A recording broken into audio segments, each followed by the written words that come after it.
नमस्कार दोस्तों, आज हम एक बहुत इम्पॉर्टेंट विषय पर चर्चा करेंगे, क्रिएटिव प्रॉब्लम सॉल्विंग टेक्निक। क्या आपने कभी खुद को ऐसी स्थिति में पाया है जहां प्रॉब्लम का हल ढूंढना मुश्किल हो? आज हम यही सीखेंगे कि कैसे आप क्रिएटिव थिंकिंग और टेक्निक का इस्तेमाल करके किसी भी चुनौतीपूर्ण स्थिति में सही और सटीक निर्णय ले सकते हैं। हम बात करेंगे ब्रेनस्टॉर्मिंग, माइंड मैपिंग जैसी टेक्निक और जानेंगे कि कैसे क्रिएटिविटी और प्रैक्टिकलिटी के बीच सही बैलेंस बनाना है। चलिए शुरुआत करते हैं। सबसे पहले हम देखते हैं प्रॉब्लम सॉल्विंग तकनीकें कौन कौन सी होती हैं। सबसे पहला होता है ब्रेनस्टॉर्मिंग। ब्रेनस्टॉर्मिंग का मतलब होता है बिना किसी रुकावट या आलोचना के हर संभव सॉल्यूशन पर विचार करना। इसमें सभी तरह के सुझावों का स्वागत किया जाता है, चाहे वो सुझाव कितना भी अजीब या अनोखा क्यों ना हो। इसका मुख्य उद्देश्य होता है अधिक से अधिक विचार इकट्ठा करना ताकि बाद में उनमें से सबसे अच्छा सॉल्यूशन चुना जा सके। कैसे करें? एक टीम मीटिंग का आयोजन करें जहां सभी सदस्य अपने अपने सुझाव दे सके। सुझाव देते समय किसी भी सदस्य की राय या विचार को खारिज ना करें। सभी विचारों को लिख ले, फिर बाद में टीम मिलकर इन विचारों की समीक्षा करेगी और सबसे सही और व्यावहारिक सॉल्यूशन चुनेगी। अब उदाहरण के लिए एक मल्टीनेशनल कंपनी में एक नए प्रोडक्ट के लॉन्च के दौरान प्रॉब्लम उत्पन्न हुई। टीम ने एक ब्रेनस्टॉर्मिंग सेशन रखा जिसमें 20 से भी ज़्यादा सुझाव सामने आए। सभी सुझावों की गहराई से समीक्षा की गई और अंत में एक अनोखा और प्रभावी सुझाव चुना गया जिसने उस प्रोडक्ट के लॉन्च को सफल बनाया। माइंड मैपिंग एक विजुअल तकनीक है जो आपको अपने विचारों को क्रमबद्ध और क्रिएटिव तरीके से व्यवस्थित करने में मदद करती है। इसमें आप किसी एक मुख्य विचार को केंद्र में रखते हैं और उससे जुड़े अन्य उप विचारों को शाखाओं की तरह फैलाते हैं। यह तकनीक आपको प्रॉब्लम के हर पहलू को गहराई से समझने और नए दृष्टिकोण से देखने का मौका देता है। अब इसको कैसे करेंगे? सबसे पहले प्रॉब्लम का मुख्य विचार को एक कागज या व्हाइट बोर्ड के केंद्र में लिखें। फिर उससे जुड़े सभी संभावित सॉल्यूशन, प्रभाव या अन्य पहलुओं को शाखाओं की तरह खींचकर जोड़ते जाएं। इससे आपको प्रॉब्लम के विभिन्न हिस्सों को स्पष्ट रूप से देखने में मदद मिलेगी जिससे आप एक व्यापक सॉल्यूशन निकाल सकते हैं। उदाहरण, एक टीम को प्रोडक्ट लॉन्च में कठिनाई का सामना करना पड़ रहा है। उन्होंने माइंड मैपिंग का इस्तेमाल किया और प्रॉब्लम को विभिन्न दृष्टिकोणों से देखा। टीम ने विभिन्न विभागों से जानकारी जुटाई और माइंड मैपिंग के जरिए प्रॉब्लम को हल करने के लिए नई तरीके खोजे जिससे सॉल्यूशन जल्दी और प्रभावी तरीके से मिल सका। अब क्रिएटिव एंड प्रैक्टिकल बैलेंस हम कैसे बनाएं? क्रिएटिव सॉल्यूशन खोजना एक इम्पॉर्टेंट प्रक्रिया है, लेकिन यह भी सुनिश्चित करना आवश्यक है कि सॉल्यूशन प्रैक्टिकल हो। आइए समझते हैं कि कैसे आप क्रिएटिविटी और प्रैक्टिकलिटी के बीच बैलेंस बना सकते हैं। समय और पैसे का ध्यान रखें। सबसे पहला पॉइंट है समय और पैसे का ध्यान रखें। जब आप कोई नया सॉल्यूशन सोचते हैं तो यह इंपॉर्टेंट है कि आप उसकी कॉस्ट और टाइम को ध्यान में रखें। उदाहरण, मान लीजिए आपकी टीम में एक नया मार्केट कैंपेन डिजाइन किया है जो बहुत ही क्रिएटिव है, लेकिन उसे लागू करने के लिए आपको बहुत ज़्यादा पैसा खर्च करना पड़ेगा और लंबे समय तक इंतजार करना होगा। ऐसे में ये सॉल्यूशन शायद व्यवहारिक नहीं होगा।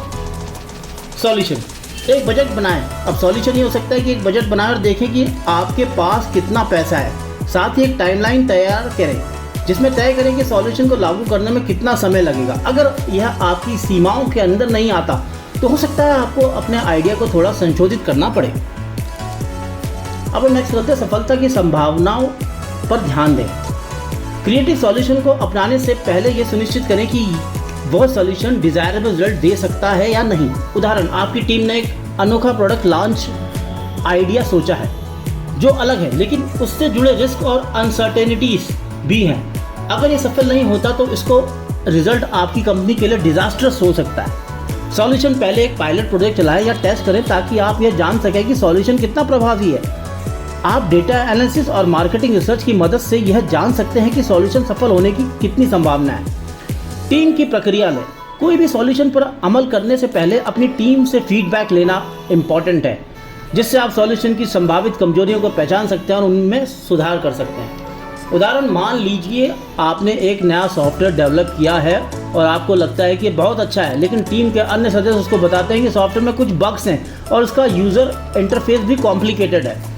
सॉल्यूशन टीम की प्रक्रिया पर ध्यान दें और रिवीजन करें। इससे आप अपने सॉल्यूशन को बेहतर बना सकते हैं और किसी भी प्रॉब्लम को पहले से ही हल कर सकते हैं। इन पॉइंट पर ध्यान देने से आप न केवल क्रिएटिव प्रॉब्लम सॉल्यूशन सोच पाएंगे बल्कि उन्हें प्रैक्टिकल तरीके से भी लागू कर सकेंगे। याद रखें, क्रिएटिविटी और प्रैक्टिकलिटी का सही बैलेंस ही किसी सॉल्यूशन की सफलता बनाता है। अब हम इसको एक केस स्टडी से समझते हैं। मान लीजिए एक मल्टीनेशनल कंपनी ने एक नया प्रोडक्ट लॉन्च किया, लेकिन शुरुआत में ही कुछ प्रॉब्लम सामने आई। कस्टमर फीडबैक नकारात्मक था और सेल्स में कमी देखी जा रही थी। इस प्रॉब्लम को हल करने के लिए टीम ने रचनात्मक या क्रिएटिव प्रॉब्लम सॉल्यूशन तकनीक का उपयोग किया। आइए देखें उन्हें कैसे किया। ब्रेनस्टॉर्मिंग से नया आइडियाज़। टीम ने ब्रेनस्टॉर्मिंग की तकनीक का इस्तेमाल किया। इस प्रक्रिया में सभी टीम सदस्य इकट्ठा हुए और उन्होंने एक नए मार्केटिंग आइडिया पर चर्चा की। अब कैसे किया? टीम ने एक मीटिंग आयोजन की जहां सभी को अपने आइडिया साझा करने का मौका मिला। कोई भी आइडिया छोटा या बड़ा नहीं माना गया। सभी सुझावों को नोट किया गया। रिजल्ट: इस प्रक्रिया से टीम ने 10 नए और क्रिएटिव मार्केटिंग आइडिया तैयार किए, जिनमें से कुछ आइडिया प्रोडक्ट के प्रमोशन और एडवर्टाइजिंग के नए तरीके थे। माइंड मैपिंग से प्रॉब्लम के मूल कारण तक पहुंचना। इसके बाद टीम ने माइंड मैपिंग का उपयोग किया। माइंड मैपिंग एक ऐसा तरीका है जिससे मुख्य विचार को केंद्र में रखा जाता है और उससे जुड़े सभी विचार और प्रॉब्लम को शाखाओं के रूप में जोड़ा जाता है। कैसे किया? टीम ने सेंट्रल इशू यानी प्रोडक्ट की बिक्री में गिरावट को केंद्र में रखा और फिर उन्होंने कस्टमर नीड्स और मार्केट कंडीशन जैसे उप विचारों को जोड़कर प्रॉब्लम को गहराई से समझा।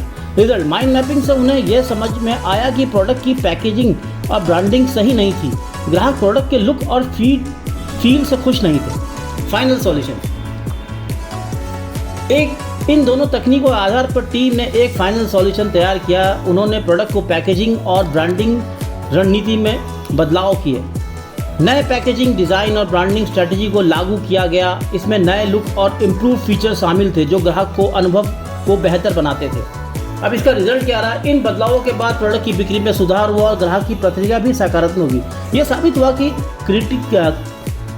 आपकी सृजनात्मक प्रॉब्लम सॉल्यूशन तकनीकों के सही उपयोग से प्रॉब्लम का सॉल्यूशन संभव है। इस केस स्टडी में हमें यह सीखने को मिलता है कि ब्रेनस्टॉर्मिंग और माइंड मैपिंग जैसी तकनीकें हमें प्रॉब्लम्स को गहराई से समझने और प्रभावी सॉल्यूशन खोजने में मदद करती हैं। तो क्रिएटिव प्रॉब्लम सॉल्विंग टेक्निक से आप जटिल और चुनौतीपूर्ण स्थितियों को सामना आसानी से कर सकते हैं। ब्रेनस्टॉर्मिंग और माइंड मैपिंग जैसी तकनीकों का उपयोग करके आप क्रिएटिव और प्रैक्टिकलिटी के बीच सही बैलेंस बना सकते हैं। अगली बार जब आपको किसी प्रॉब्लम का सामना करना पड़े तो इन तकनीकों को जरूर आजमाएं।